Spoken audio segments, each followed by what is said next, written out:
Technicians అందరూ కష్టపడి ఒక చిత్రానికి రూపాన్ని తీసుకొచ్చి ఈరోజు మమ్మల్ని మేము చూసుకుంటూ మూవీ యొక్క ఆవిష్కరణ అద్భుతంగా ఉండి మా సాటిస్ఫాక్షన్ కనబడే రోజు ఈరోజు. ప్రతి ఒక్కరూ ఈ ప్రోగ్రాంలో ఈ ఫంక్షన్లో ఒక్కసారి వారి యొక్క శ్రమను గుర్తు చేసుకోవడానికి, సినిమా యొక్క జర్నీలో వాళ్ళ యొక్క పాత్రను స్మరించుకుంటూ వాళ్ళని గౌరవించుకునే ఈ సన్నివేశాన్ని మనం ఏర్పాటు చేసుకున్నాం. ఇవాళ cinema pre release function and platinum disc function ఇవాళ జరుపుకుంటున్నాం. రిలీజ్కి ముందు ఈ ఫంక్షన్ ఎందుకు చేస్తున్నాం అంటే నిజంగా ఇంతకుముందు మా ప్రొడ్యూసర్ మురళి గారు చెప్పినట్టు అంటే మేము చాలామందికి రుణపడి ఉన్నాం, మేము చాలామంది కృతజ్ఞతలు చెప్పాల్సిన అవసరం. ఎందుకంటే ఈ సినిమాతో నేను దాదాపుగా మేము ఎదుర్కొన్న అనుభవాలు అట్లాంటివి. ఇవాళ పొద్దున్నే సిరిసిల్ల నుంచి ఒక మిత్రుడు ఫోన్ చేశాడు. ఈ సినిమా సెన్సార్ ఆపినప్పుడు అంటే అన్ని జిల్లాల్లో, 2 రాష్ట్రాల్లో కూడా అన్ని జిల్లాల వ్యాప్తంగా అంతటా ఆదిలాబాద్ నుంచి శ్రీకాకుళం దాకా అన్ని కుల సంఘాలు, ప్రజా సంఘాలు అందరూ మాకు, విద్యార్థి సంఘాలు అందరూ ఏకమై మాకు మద్దతుగా నిలవటం జరిగింది. పొద్దున సిరిసిల్ల నుంచి ఫోన్ చేసిన మిత్రుడు ఏమన్నాడంటే, సినిమా రిలీజ్ కోసం రోడ్డు మీద మేము ధర్నా చేస్తున్నప్పుడు అన్న అప్పుడు పోలీసులు మమ్మల్ని రోడ్డు మీద నుంచి లేపడానికి కొట్టిన దెబ్బలు, ఆ వార్తలు ఇంకా పోలేదన్న అన్నాడు. అంటే ఇలాంటి సినిమాకి ఏ సంబంధం లేని వాళ్ళు చాలామంది ఈ సినిమా కోసం నిలబడి కొట్లాడటం జరిగింది. నా బలం నా యూనిట్స్. ఎందుకంటే ఇప్పటికే అన్న అందరినీ పేరు పేరున అందరికీ ధన్యవాదాలు చెప్పారు. నేను మళ్ళీ రిపీట్ చేసి టైం వేస్ట్ చేయదలుచుకోలేదు. ఈ సినిమాలో అంటే నేను ఎందుకంటే నా మొదటి సినిమా నుంచి దాదాపు 3వ సినిమా దాకా కూడా నేను ఒకటే యూనిట్ను మెయింటైన్ చేశాను, దాదాపుగా 90%. ఎందుకు అంటే వేవ్ లెంగ్త్ అందరికి అట్లా కరెక్ట్గా సరిపోయింది. అంటే ఒక ఫ్యామిలీ లాగా పనిచేసుకోవడానికి వీలవుతుంది. అంటే మాటికి టెక్నీషియన్లను మారిస్తే మళ్ళీ ఆ వేవ్ లెంగ్త్ సింక్ అయ్యేసరికి సగం టైం పోతుంది అన్న ఉద్దేశంతో నేను మొదటి నుంచి టీం వర్క్ నమ్ముతాను. అందుకని చెప్పేసి అంటే మేనేజరు రాము గారి దగ్గర నుంచి మా అసిస్టెంట్ డైరెక్టర్ దాకా, మా ప్రభాకర్, వీళ్ళందరి దాకా, మా కెమెరామెన్ అందరు దాదాపుగా ఒకటే టీం నేను మెయింటైన్ చేస్తాను. దానివల్ల మాకేంటంటే ఒక కోఆర్డినేషన్ కుదిరి ఇంతకుముందు అన్నట్టు సాఫీగా పని జరగడానికి వీలవుతుంది. దాంట్లో అదొక చిన్న స్వార్థం. అట్లా నాకు అంటే ఒక డైరెక్టర్గా కానీ లేదంటే ఏదో ఒక కెప్టెన్గా కాకుండా ఒక సోదరుడిగా, ఒక అన్నగా, ఒక తమ్ముడిగా నా యూనిట్ అంతా ఎప్పుడు నాకు అండగా ఉండటం వల్లనే నేను నా వర్క్ నేను సరిగ్గా చేసుకోగలుగుతాను. ఇక సినిమా గురించి వస్తే అంటే చాలాసార్లు చాలా ప్రెస్ మీట్లలో మాట్లాడడం జరిగింది ఈ సినిమా గురించి. అంటే ఇలాంటి సినిమా ఎందుకు తీయాలి అంటే రెగ్యులర్గా లవ్ స్టోరీ, ఓ కమర్షియల్ సినిమా, 4 ఫైట్లు ఏదో చేయొచ్చు. అయితే నేను మా గురువుల దగ్గర నేర్చుకున్నది, నేను పనిచేసింది కూడా దాదాపుగా అన్ని అవుట్ అండ్ అవుట్ కమర్షియల్ సినిమాలు. అయితే నేను డైరెక్షన్ చేయడానికి విషయానికి వచ్చేసరికి నేను నగరం నిద్రపోతున్న వేళ, ఆకాశంలో సగం, శరణంగా ఇచ్చాను, ఇట్లాంటి సబ్జెక్టులే దొరకటం నా అదృష్టంగా భావిస్తాను. ఎందుకనంటే మా గురువులు రైటర్స్గా కొన్ని 100 సినిమాలు పనిచేసిన, మళ్ళీ డైరెక్షన్కి వచ్చేసరికి అన్ని అభ్యుదయ భావాలతో ఉన్న మెసేజ్ ఓరియంటెడ్ సినిమాలు ఎక్కువగా చేయడం జరిగింది. అలాంటి సినిమాలే అనుకోకుండా నాకు రావటం నా అదృష్టం. ఈ సినిమా ఇట్లాగే ఇప్పుడు ఈ నెల 7వ తారీఖు ప్రేక్షకుల ముందుకు వెళ్తుంది. ఈ సినిమాని ఇన్ని రోజులు మాది వాళ్ళకి ఏ సంబంధం లేని వాళ్ళు కూడా ప్రజలు ఎట్లా అయితే మా సినిమా అనుకొని ఓన్ చేసుకున్నారో, రేపు అదే ఉత్సాహంతో ఈ సినిమా కూడా చూసి ఈ సినిమాను సూపర్ హిట్ చేసి నాకు కాస్తంత పేరు మా ప్రొడ్యూసర్ గారికి 10 సినిమాలు చేసే ధైర్యాన్ని ఇస్తుందని నమ్ముతున్నాను. శరణం గచ్చామి సినిమాలో ఫస్ట్ మురళి గారు నన్ను పిలిచి ఈ సినిమాలో నాకు మెయిన్ లీడ్ రోల్ ఇవ్వడానికి నిజంగా అది నేను ఏ జన్మలోనూ చేసుకున్న అదృష్టం కింద భావిస్తాను. ఎందుకంటే ఒక అద్భుతమైన స్టోరీ లైన్తో చాలా మంచి యాక్టింగ్ స్కోప్ ఉన్న క్యారెక్టర్ ఇది.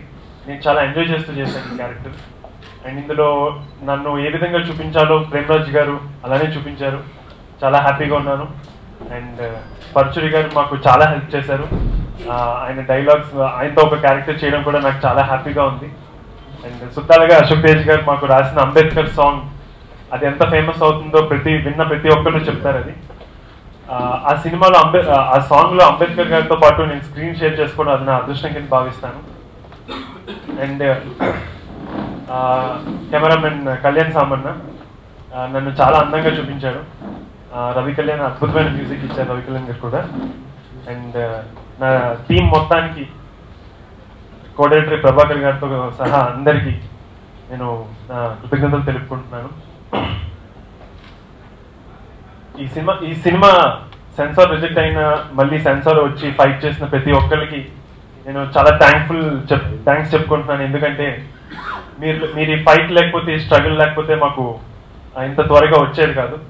సో అండ్ ఇదే బ్లెస్సింగ్స్ మీరు కొనసాగిస్తారని, సినిమాను ఇంకా ఆదరిస్తారని కోరుకుంటూ సెలవు తీసుకుంటాను. Thank you. శిఖరంలాగా కనిపించేటువంటి పర్చూర్ బ్రదర్స్లో అగ్రజుడు నేను చాలా చాలా ఇన్స్పైర్ అయినటువంటి సంభాషణలు సినిమా రంగంలో రాకుండా ముందు కూడా వాళ్ళు రాసిన ఒక్కొక్క మాటని డైరీలో రాసుకొని మేము పిల్లలకు చెప్పేంత గొప్ప ప్రభావాన్ని మా మీద వేసినటువంటి పర్చూర్ వెంకటేశ్వరరావు గారు, ఈ సినిమా తీసినటువంటి సాహసిక నిర్మాత. మామూలుగా కోట్లు పెట్టే నిర్మాతలు ఉంటారు, భారీ నిర్మాతలు ఉంటారు, ఒక ప్రత్యేకమైన నిర్మాతలు ఉంటారు, కానీ ఒక సాహసికమైనటువంటి నిర్మాత మురళీ బొమ్మ వారికి తను తీసిన మొదటి సినిమా నుండి ఈ సినిమా దాకా తన టీంలో నన్ను ఎప్పుడూ వదిలిపెట్టని తమ్ముడు ప్రేమరాజ్, అలాగే సినిమా హీరో ఆయన్ను అలా అనొచ్చా అనకూడదు పెద్దన్న ముందు, కానీ నాకు మళ్ళీ ఒక ప్రభాస్ లాగా అనిపిస్తారు నాకు ఆయన.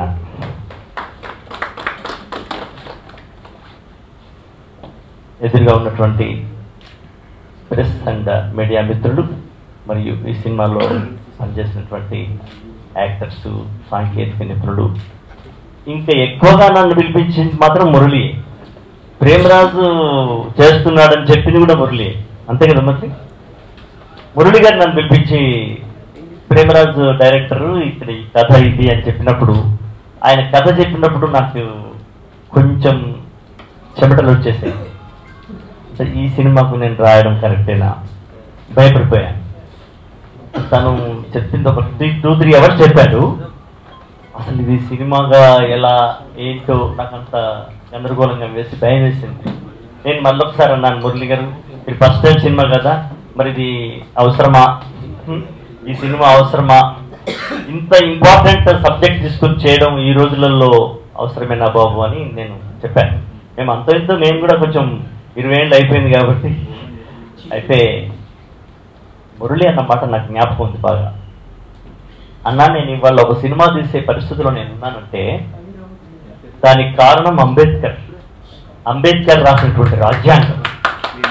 నేను ఇవాళ నీకు కారు పంపించి మా ఇంటికి నేను పిలిపించి నేను ఇవాళ నీతోని ఒక ప్రొడ్యూసర్గా నేను మాట్లాడుతున్నానంటే దాని వెనకాల నాకు ఉన్నటువంటి వెన్నెముక మా ప్రాపర్టీస్తో పాటు, అంతేకాదు అంబేద్కర్ యొక్క జీవితం, అంబేద్కర్ యొక్క రాజ్యాంగం, అంబేద్కర్ యొక్క సంఘం కోసం తాను చేసిన త్యాగం అని ఒక మాట అన్నాడు. దాదాపు ఒక 2 కోట్లు అవుతుందో మరి ఎంత అవుతుందో, 1.5 కోటి అవుతుందో, కానీ నువ్వు భయపడుతున్నావు నాకు అర్థమైందన్నా నేను కథ చెప్పగానే. కానీ నేను ఇది భారతదేశానికి రాజ్యాంగం ఇచ్చిన అంబేద్కర్ పాదాల మీద నేను ఈ 2 కోట్లు పోస్తున్నాను అన్నాను. హ్యాట్స్ ఆఫ్ మురళి అన్న. అప్పుడు నా లోపల కమిట్మెంట్ ఏర్పడింది. లేదు ఇద్దరికి నాకు చెప్పే విషయంలో నాకు సరిగా అర్థం కాకపోయినా ఇంకా 10 సార్లు నేను కూర్చొని నేను అంబేద్కర్ పాట రాయాలి అని అనుకున్నాను. అంబేద్కర్ పాటతోనే కోసమే పిలిచారు. ఆ తర్వాత ప్రేమరాజ్ గారు ఎంటర్ అయినారు. ప్రేమరాజ్ గారు పిలిచి తను పాట గురించి చెప్పడం, పరుచూరి వెంకటేశ్వరరావు గారు ఈ కథని చాలా ఇంపార్టెంట్గా తీసుకుని దాన్ని అద్భుతమైన శిల్పంలా చేస్తున్నాడు అని తెలిసిన తర్వాత పూర్తి ధైర్యం వచ్చేసింది. నేను ఇందులో 2 పాటలు రాశాను. ట్యాగూర్ సినిమాలో 2 పాటలు రాశాను. ఇప్పుడు మీరు జాతీయ అవార్డు అంటున్నారు కాబట్టి చెప్పాను. పరుచూరి వెంకటేశ్వరరావు అన్న కూడా తెలుసు. అందులో ఒక డ్యూయట్ గప్పు చిప్పు గంతులు ఇప్పుడున్నది రాసింది నేనే. అది నేను రాసింది ఎవరికి జ్ఞాపకం ఉండదు. సరే, జాతీయ అవార్డు వచ్చిన పాట కూడా నేను రాశాను. సరిగ్గా అలాంటి వాతావరణమే ప్రేమరాజన్న క్రియేట్ చేసి ఒక పక్క డ్యూయట్ పర్ఫెక్ట్ అంబేద్కర్కి భారతదేశంలో అన్ని భాషల్లోకి తర్జుమా చేసినా కూడా నిలబడేటువంటి ఒక గేయ రత్నాన్ని నా హృదయం నుంచి రప్పినటువంటి ఘనత ప్రేమరాజును మురళికి దక్కుతుంది. ఎవరో ఒకరు చెబితేనే రాస్తాం, ఎవరో ఒకరు మీటాలి మమ్మల్ని, అప్పుడే మా నుంచి రాగాలు వస్తాయి, గేయాలు వస్తాయి. లేకపోతే శృతిపక్వమైనటువంటి వీణలా మేము నిశ్శబ్దంగానే ఉంటాం. మాలాంటి రైటర్స్ అద్భుతమైనటువంటి పాట నాకు రాయించారు.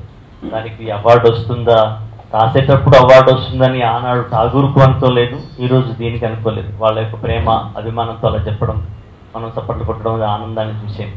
అది వస్తుందా రాదా. కానీ ఒక ఎస్వి రంగారావు గారు సంపూర్ణ రామాయణంలో రావణాసురుడిగా ఎదురుగా ఒక శంకరునికి తానే రచించి పాడిన రావణ శ్లోకం ఉంటుంది. ధిమిన్ ధిమిన్ ధగత్ ధగత్ అని ఒక పంచచామరంలో ఉంటుంది అనమాట. పంచచామరం యొక్క శృతిలో ఉంటుంది, గణంలో ఉంటుంది. అది ఫార్మెట్. నాకు ప్రేమరాజన్ ఏం చెప్పిందంటే, అంబేద్కర్ పాట అనగానే నువ్వు జనరల్గా వినేటువంటి అంబేద్కర్ పాట నేను రాయడానికి నేను పిలిపించలేదు. అట్లా అనుకుంటే చాలా అంబేద్కర్ పాటలు నాకే ఎక్కువ తెలుసు, అందులో ఏదో ఒకటి పెట్టుకుంటాం మేము. అది నాకు తెలుసు, మురళికి తెలుసు.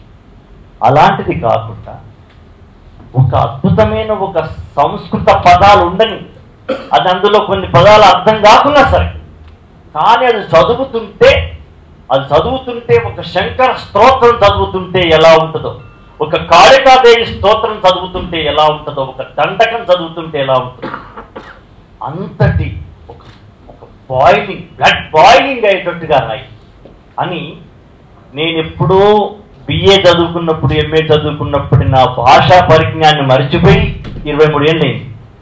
మళ్ళీ అదంతా గుర్తుకు తెచ్చుకుని రాసే అంత గొప్ప పాట రాసే అవకాశాన్ని, ఆ ఆలోచనను కూడా డైరెక్టర్ కలిగించాడు, మురళి కలిగించాడు. ధగద్ధగన్మేరోజ్వల జ్వాల శిఖాఛటాగ్ని రూపొందే మానవాకృతి అంబేద్కర్ అనే ఆయన ఎట్లా రూపొందినాడు అనేటువంటి దాన్ని ఒక లైన్లో చెప్పాను. ఇది రాసిన తర్వాత నేను దీన్ని, ఇది అతని పేరు కేర్, ఆయన కైలాష్ కేర్ అయితే బాగుంటుంది అని నేను కానీ తమ్మి మరి ఆయన బాగా డబ్బులు తీసుకుంటాడు, దగ్గర 2 లక్షలు తీసుకుంటాడు ఆయన, 5 లక్షలు తీసుకుంటాడు మరి. కానీ ఆయన వాడితే మాత్రం ఇంకంతే అని అన్నాను. ఏ ముహూర్తంలో ఆయన మాట విన్నాడో, కైలాష్ కేర్ పాడతారన్న ఈ పాట అని మురళి అనడం అనేది మామూలు సాహసమైన విషయం కాదు. ఎందుకంటే ఇక్కడ ఒక చిరంజీవి గారు లేదు, కొత్త అబ్బాయిని మనం ప్రెజెంట్ చేస్తున్నాం. అలాంటి ఒక నూతన హీరో మీద 5 లక్షలు పెట్టి పాట పాడించే గాయకుడికి అంత పెడితే అది ఇంక మిగతా వర్క్ అంత ఎంత కావాలి, ఎంత సాహసోపేతమైనటువంటి అది అడుగు. టీవీలు చూస్తున్నటువంటి ప్రేక్షకులు కూడా ఇందులో ఉన్న సబ్జెక్ట్ని, వాళ్ళు తీసిన విధానాన్ని, ఎన్నుకున్న కథని, అంబేద్కర్ని మీరు ఎంతగా ప్రేమిస్తారో, అభినందిస్తారో, ఆదరిస్తారో అని ప్రత్యేకంగా నేను ఈ సందర్భంగా కోరుకుంటున్నాను. అయితే ఈ సినిమా శరణం గచ్చామి, దీన్ని విడుదల చేయడానికి మాత్రం రణం గచ్చామి చేయాల్సి వచ్చింది. శరణం షా తీసేస్తే రణం గచ్చామి అయింది.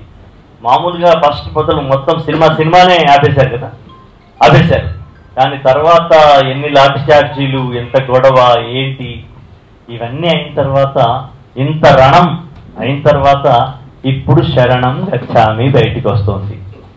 కాబట్టి సినిమా తీయడానికి మొదలు పెట్టడం ఒక యుద్ధం అయితే, సినిమా తీయడం ఒక యుద్ధం అయితే, సినిమాను విడుదల చేసుకోవడం కూడా ఒక యుద్ధం. 3 యుద్ధాలు చేయాల్సి వచ్చింది మురళి. ఈ 2 యుద్ధాలలో గెలిచాడు. 3వ యుద్ధాన్ని గెలిపించాలని ప్రేక్షకులను నేను చేతులెత్తి వినమ్రుణ్ణి మిమ్మల్ని ప్రార్థిస్తూ, చాలామంది సహాయ సహకారంతో ఇంత గొప్పగా ఈ సినిమా రూపుదిద్దుకుంది కనుక. కానీ రేపు ఏప్రిల్ 7వ తారీఖు ప్రేక్షకులకు కూడా మీరు కృతజ్ఞత చెప్తారు, ఎందుకంటే ఆడ హిట్ చేస్తారు ఈ సినిమాని.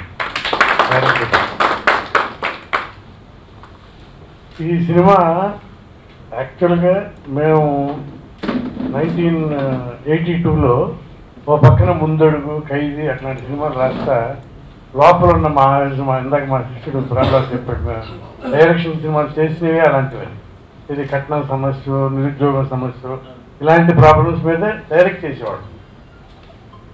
ఆ రోజుల్లో మా సినిమాలన్నీ ప్యారలల్గా 170 సినిమాలు రిలీజ్ అయ్యే రోజుల్లో ఖైదీ పక్కనే మాది ఇంకోటి ఉంది, ఇది ఈ పిల్లకి పెళ్లి కాదు, చిన్న సినిమా, అది ఆడేది. అలాగే మరో మరుపు ఆడేసింది, చలిచీమలు ఆడేసింది. చిన్న సినిమాలైనా ఆడతాయండి. ఇవాళ అత్యద్భుతమైన మార్కెట్ ఉంది. ఇవాళ 100% ఈ సినిమా ఆడే సినిమా అందరికి. ఎందుకంటే ముందు జాగ్రత్తలు తీసుకున్నారు సినిమా ఆడటానికి. నిజంగానే నాకు మా ప్రేమరాజు వచ్చి చెప్పినప్పుడు, ఈ కథని సినిమా తీస్తే ఎలా జనాలు చూడాలంటే అసలు ఈ ఇతరులతో ఇంటర్వల్ దాకా వీళ్ళు కథ తీస్తున్నారు కూడా నాకు తెలియకూడదు.